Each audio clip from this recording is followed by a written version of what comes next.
It's Monday, December 7th, and I'm not panicking about my Goodreads goal. You're panicking about your Goodreads goal. Just kidding, it's totally me who's panicking about their Goodreads goal. I said I would never leave you. And you never will. Hello everyone, welcome back to my channel. My name is Katie, and so it is currently December 7th, and I only put 35 books on my Goodreads TBR. Like, the Goodreads goal is only for me to read 35 books in a year. And you know, you would think with me being an English literature student that would happen. Nope. I have been in a ginormous reading slump for the past couple of months, maybe even years since I started university. However, I'm going to be graduating. I have like 3 projects left, and then I'm done with school forever, which is wild to me. So, in my panic, I decided that I want to make a panicked end of the year December TBR. And I would like you guys down in the comments to leave me what books you would like to read before the end of the year. This is different than the like end of the year book tag thing, because I'm actually going to be focusing on what books I would like to read before 2020 is over, so I can go into 2021 feeling like I actually am a reader again. Because at the moment I've just been writing and reading classics or books that are very, you know, not YA fantasy, not regular fantasy. So we're just gonna jump into the books that I need to read by the end of the year, or else I'm gonna be mad at myself. Okay, so there's 2 books that are a little bit out of place on my TBR. I am fully aware of that. 2 of these are not like the others, and this is because I am participating in Lainey and Riley's Smuttathon. Sort of. I only have 2 books for the Smuttathon, because I don't really read romance, I'll be honest. However, I had 1 romance book on my TBR, on my physical TBR, and as you know, I'm trying to bust my TBR and get it down to a lower, more manageable number. But the first one that I'm going to read is actually the group book, which is... what the fuck is it called? It's something Vows.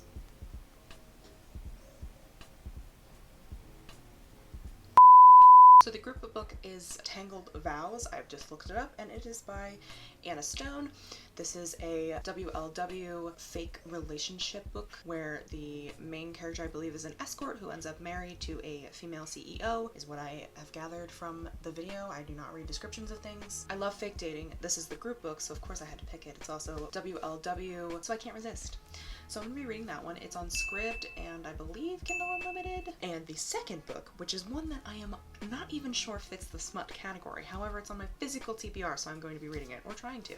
And that is The Highlander Takes a Bride by Lindsay Sands. You may be thinking, Katie, why the fuck do you have this on your physical TBR? That's a very good question, first of all. Thank you for asking. And the reason is very simple. This was a gift. I shit you not, it was a gift. So one of my friends from college is Scottish-ish. She's like... Scottish-ish. No, her grandparents are actually immigrants from Scotland, so she loves Scotland, and obviously I would love to visit Scotland one day. And whenever we're together and we go into like a store or something, you know, pre-corona, we would go to the section of books and make fun of the Amish romance books, and make fun in a very loving and nice way is what I mean to say by that. You know, I'm not bashing people who read Amish romances. I'm sure y'all have a great time and love to read them. We love to see it as long as you're reading. So this was kind of a combination of 2 of our things. She gave this to me as a birthday present, and she had actually read it and annotated it, put little things and little comments in it. So she has already obviously read it. Like, there are just some, like, there's this sentence of like, and then gasped when his tongue immediately slipped past the open gates to explore her depths. Yeah, this is definitely a smut book, but she's highlighted it and said, these phrases, man, ... So I have a lot of fun little things to look forward to with this one that will help me get through it, because I'm sure it's not great. Or maybe it is. Maybe I'll become a romance lover. Who knows? So now on to the actual books that are on my physical TBR. Quite a few books. Let me count. I have 11, I missed one, books that I'm going to be reading. And so on my TBR takedown video, a bunch of people were commenting their books that they liked that they had seen on my shelves. Jessica Williamson had recommended Reign of the Fallen, which I have already read. And Lindsay Puckett recently commented that I have to read God's Grave by Jake Kristoff, because we both love Jake Kristoff. I love Nevernight. It's right there, I just pulled Godgrave out of it. That was the one I forgot. So I'm going to be hopefully reading God's Grave, and then in January I'm hoping to read Dark Dawn. So yeah, so if you don't know what this is about, it is about an assassin who is trying to avenge her family, and she goes to assassin school, and that's what Nevernight is about. But I'm not going to say anything about God's Grave because it spoils Nevernight. So I'm going to be reading this one. It's a chunky, thick fantasy. I love Jay Kristoff's writing. I am in the camp that his writing is gorgeous and definitely inspires me to write my own stories. So yeah, we're gonna go with God's Grave. Other book that someone recommended to me in the comments came from Renata, and she has suggested that I read A Gentleman's Guide to Vice and Virtue, and I obviously, as soon as she posted that, I pulled that as one of my TBR books. So this is about Monty, who I believe is going on a quest of some sort across 18th century Europe with his best friend, who turns out to be the guy he has a crush on. So it's gay, it's fun, it's a chunky little fun. I think there's a little bit of like magic elements in it from what I have seen in a review before. I could be absolutely wrong. Gentleman's Guide to Vice and Virtue by Mackenzie Lee is also on my TBR. Alright, so the next three are actually pretty chunky books, and then I'll move on to my large section of I'm basically going to read these books in a week, Christmas week, because I would like to. That's what I think would be quite fun, and I'm gonna make an entire vlog talking about it because these books are so popular. And before you say anything, no, it is not Sarah J Maas. I will never read a Sarah J Maas book ever again. Please don't ask me to. These are two books that I got for my birthday, so I am super, super excited to read both of them. And the third book, I believe, comes out in 2021, so we're gonna see if I like them. And the first one is Wicked Saints by Emily A. Duncan, and obviously the sequel is Ruthless Gods by Emily A. Duncan. So I don't know much about these. They're a Russian fairy tale-esque fantasy. I love anything to do with fairy tales, Russian inspired mythology. It's gothic, it's gruesome, it's kind of horror fantasy.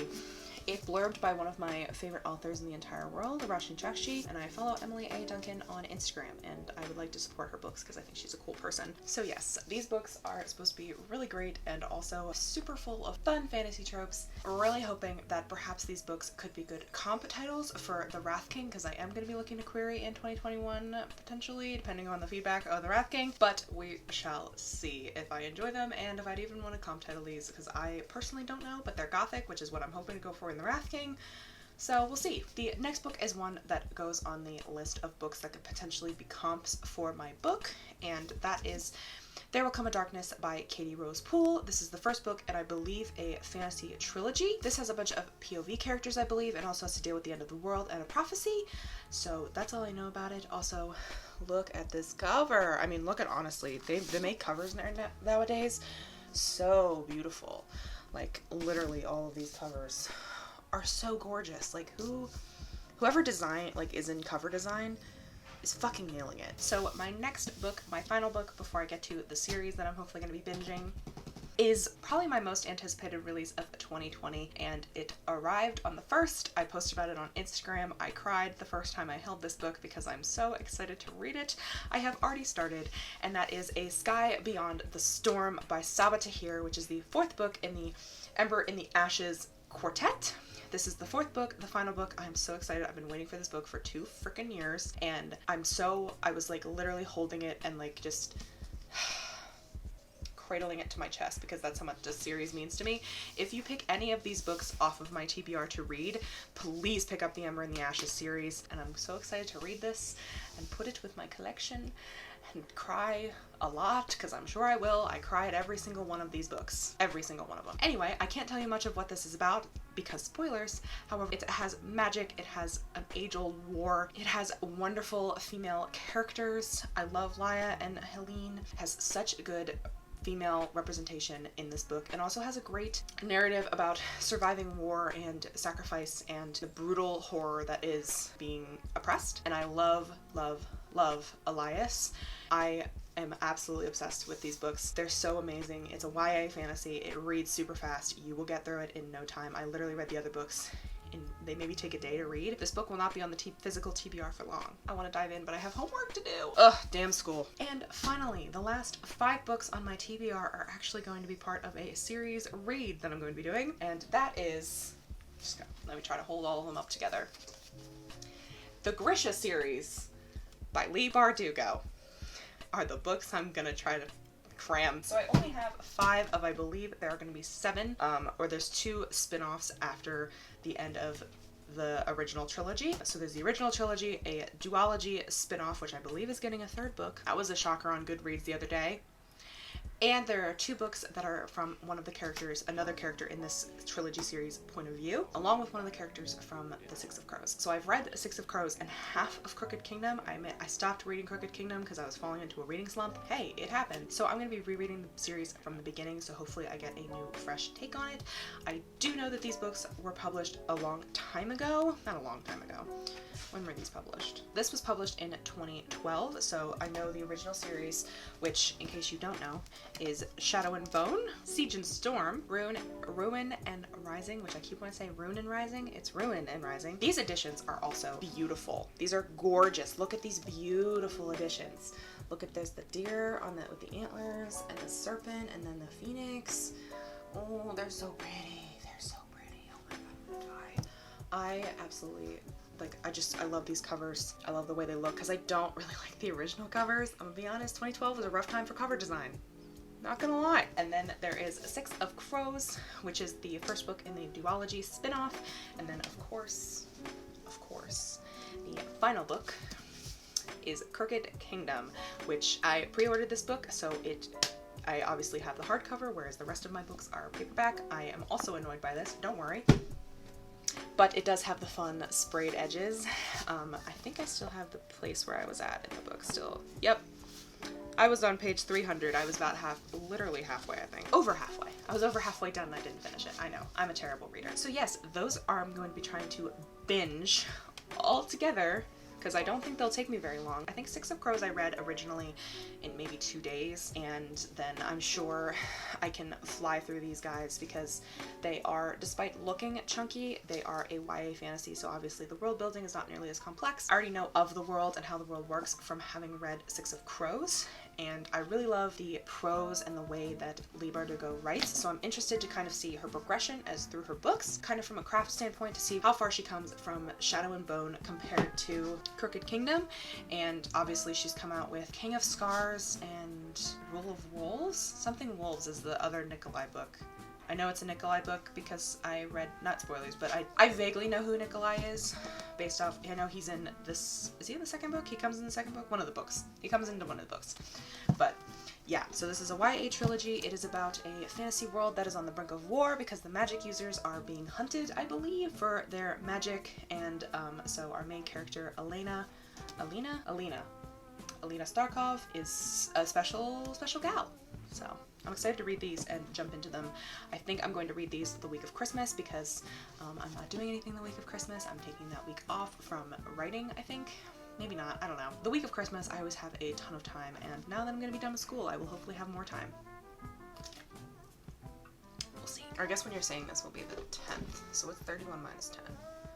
I should be able to do it in my head. 21. So I have 21 days to read these books. Hopefully I'll manage to get through.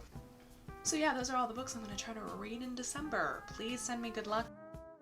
14 books in 21 days. I'm fucking insane. Please let me know down below what you are going to be reading at the end of December, and if you have any fun plans for your TBR. Anyway guys, I hope you enjoyed this video. If you did, make sure to give it a big thumbs up because it tells me you're liking this kind of content. Make sure you hit that big red subscribe button down below so you never miss when I post, and you get to see more of my rambling face as I talk about reading, writing, life in general, and the existentialism that comes with being a college graduate. So if that sounds like something fascinating to you, make sure you hit that bell notification so you never miss a video when I post it. So happy reading. I hope you guys have a ton of rest and relaxation, a little R&R, and I will see you guys in my next video. Bye!